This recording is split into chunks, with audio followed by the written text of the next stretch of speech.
नमस्कार साथियों, आज अपन बात करेंगे BMBS ब्रेक सिस्टम के बारे में।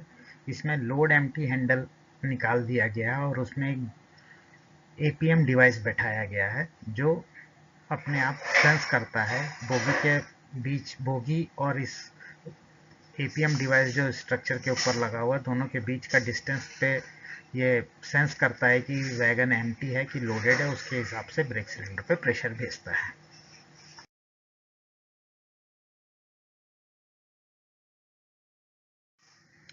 BMBS ब्रेक सिस्टम, इसका फुल फॉर्म है बोगी माउंटेड ब्रेक सिस्टम। इस ब्रेक सिस्टम का फ़ायदा है कि इसमें 2 ब्रेक सिलेंडर लगे रहते हैं एक वैगन में, जिससे कि ब्रेकिंग डिस्टेंस जो हो गया अपना घट गया है या कम हो गया है। दूसरा है ब्रेक पावर में कमी नहीं होती है। जैसे अपन इनिशियली BPC बना है तो ब्रेक पावर भरपूर मिलता है। जैसी जैसी गाड़ी का रन बढ़ते जाता है, ब्रेक ब्लॉक घिस जाते हैं, तो उससे क्या होता है, ब्रेक पावर अपने को कम होने लगता है। लेकिन इसमें ये प्रॉब्लम नहीं आती है। इसमें हर वैगन में 2 ब्रेक सिलेंडर होता है और ये अभी जो BTPN FL है उसमें तो पूरी तरह लगा हुआ है। कुछ बॉक्सन में, बॉक्सन HL में, BCN HS, BCN HL में, बूस्ट HS में और कुछ BRN में लगा हुआ है। अब अपने को पता चलेगा कैसे कि भाई अपना जो फॉर्मेशन है, अभी हमें जब गाड़ी मेन लाइन वगैरह मिलती है अपन तो पूरा चेक करने जाते नहीं है।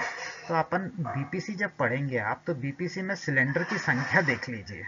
जितने वैगन्स है उसके अगर डबल के आसपास अपना ब्रेक सिलेंडर की संख्या है, इसका ये मतलब होता है कि उसमें BMBS ब्रेक सिस्टम लगा हुआ है।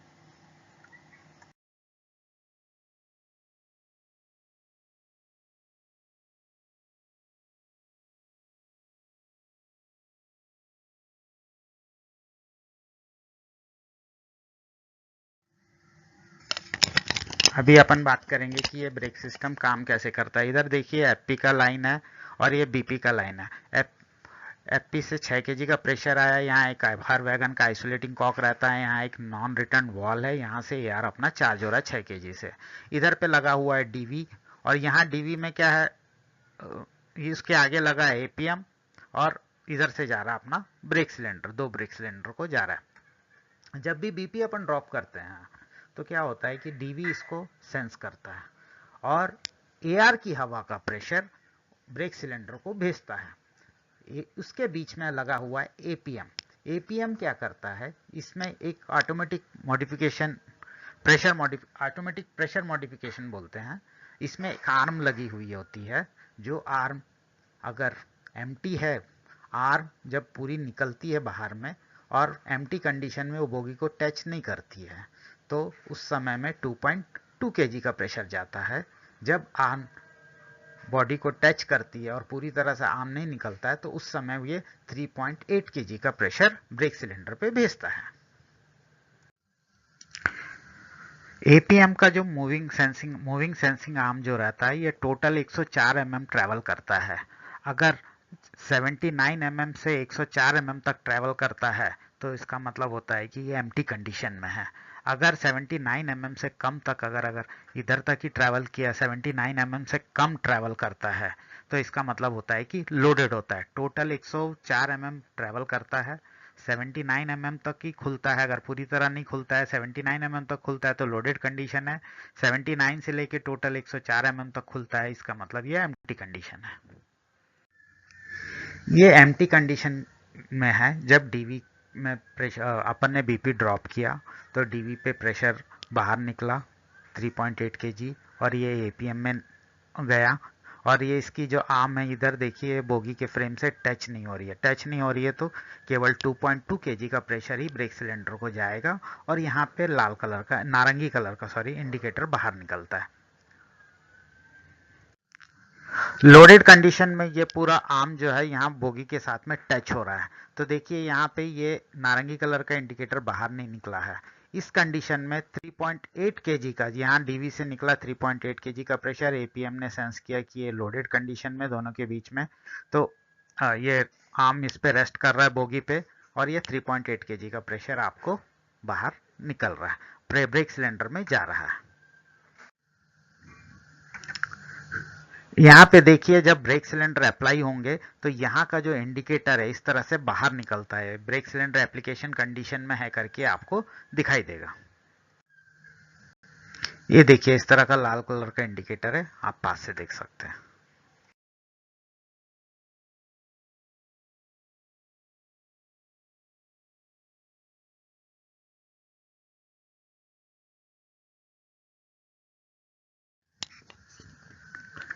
ट्विन पाइप वाले वैगन में ब्रेक कैसे लगते हैं, ब्रेक सिस्टम कैसे होता है, थोड़ा देखते हैं।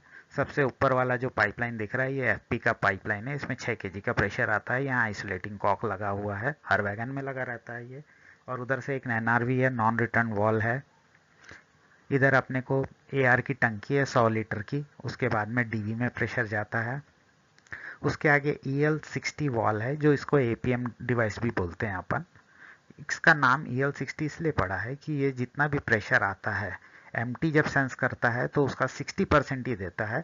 नॉर्म जब लोडेड कंडीशन सेंस करता है तो ये पूरा प्रेशर आगे भेजता है।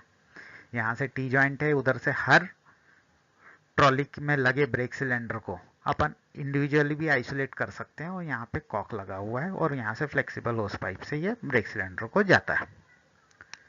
अब सपोज कि ब्रेक लगते कैसे हैं।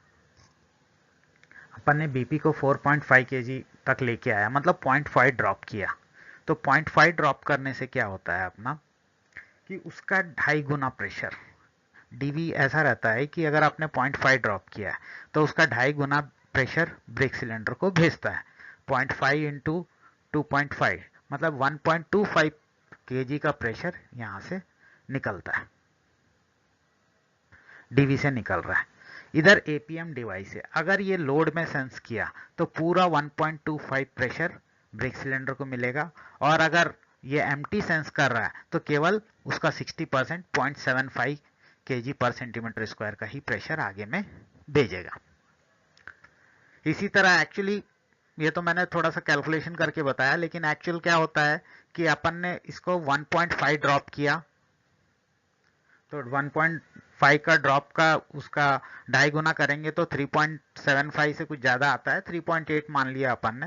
तो उस तरह से 3.8 केजी का प्रेशर पूरा इधर जाता है। और एम्प्टी कंडीशन में उसका 60% बोले तो 2.2 केजी का प्रेशर ब्रेक सिलेंडर में जाता है। ये इस समय है जब दो पाइप लगा हुआ है। तो इसमें देखने की बात यह है कि जो डीवी का कनेक्शन है उसमें दो चीज आ रही है। बीपी का पाइप यहाँ से बीपी का प्रेशर सेंस कर रहा है और इधर से एआर में पीछे से हवा भर रही है एआर फीड पाइप से। ठीक है, अभी सिंगल पाइप के बारे में बात करेंगे। बीएमबीएस में एक प्रॉब्लम यह है कि आप दो दो ब्रेक सिलेंडर रहते हैं तो एआर की हवा बहुत जल्दी खाली हो जाती है। तो इसलिए बीएमबीएस सिस्टम में हम क्या बोल रहे हैं कि आप रिपीटेटिव ब्रेकिंग मत कीजिए। एक बार जब ब्रेकिंग किया है तो पूरा एफएस में डाल के गाड़ी पूरी कंट्रोल होने दीजिए। जब आपको पूरी तरह से ब्रेक लग जाएंगे उसके बाद ही आप उसको ब्रेक सिलेंडर को रिलीज कीजिए। यहाँ SOP 8 अपने को दिया गया था, उसमें यही बताया गया था कि पहला पॉइंट जो है कि पहले A9 एप्लीकेशन में फुल सर्विस तक रखे और ब्रेकिंग प्रभाव होने तक के नियंत्रित पूरा, जब तक पूरा कंट्रोल नहीं हो जाता अपने लोड और रोड के हिसाब से, तब तक के A9 को और मतलब नॉर्मल ना करें।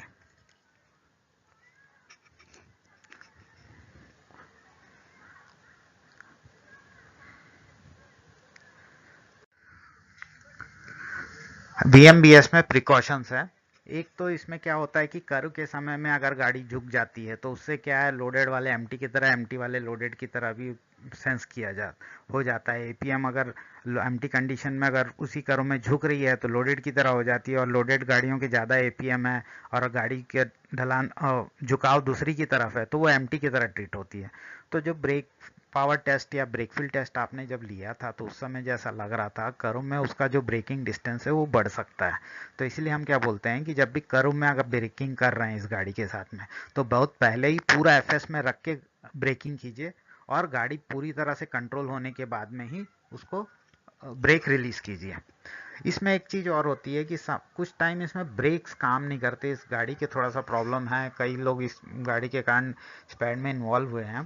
तो इसमें ये होता है कि अगर कर्व पे गाड़ी पास हो रही है और अपने एप्लीकेशन ब्रेक एप्लीकेशन किया हुआ है और कर्व से गाड़ी पास हो रही है तो जो एपीएम है वो पोजीशन चेंज करते हैं, एप्लीकेशन पोजीशन में ही रन, मतलब लोडेड से एम्प्टी, एम्प्टी से अगर लोडेड हो रहा है, इस कंडीशन में हो रहा है तो उसमें क्या होता है कि जो गाड़ी है उसमें ब्रेक फेल, मतलब वो डीवी काम करना बंद कर देता है, और उस कंडीशन में आपको इमरजेंसी मारने के बाद भी ब्रेक्स नहीं लगेंगे। जो रिसेंटली KIK का जो एक्सीडेंट हुआ था वो इसी कारण में अनुमानित है।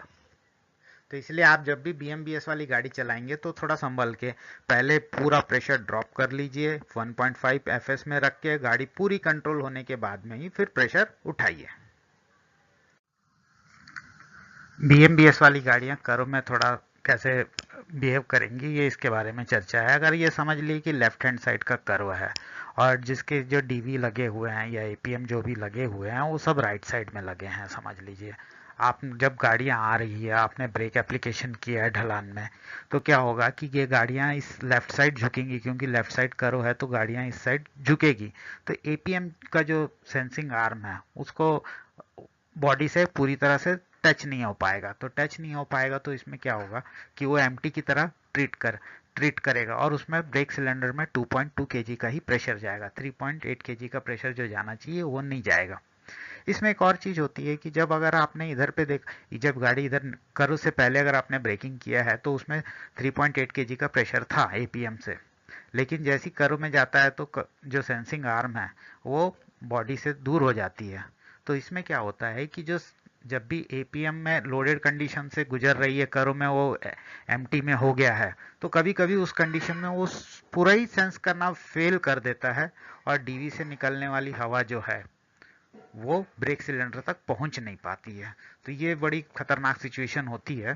तो इसके लिए ही हम क्या बोलते हैं कि गाड़ी को कर्व से पहले ही ढलान है तो 1.5 kg ड्रॉप करके पूरी गाड़ी को कंट्रोल कर दीजिए, फिर आगे सिग्नल के हिसाब से लोड के हिसाब से आप गाड़ी को चलाइए।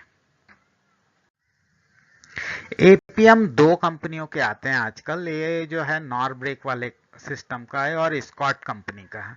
इसका जो ब्रेक सिलेंडर है वो भी थोड़ा सा चेंज है। ये स्कॉट कंपनी का ब्रेक सिलेंडर है। ये आगे की जगह पीछे से इस तरह से ब्रेक सिलेंडर बाहर की ओर निकलता है। ये इसका इंडिकेटर है।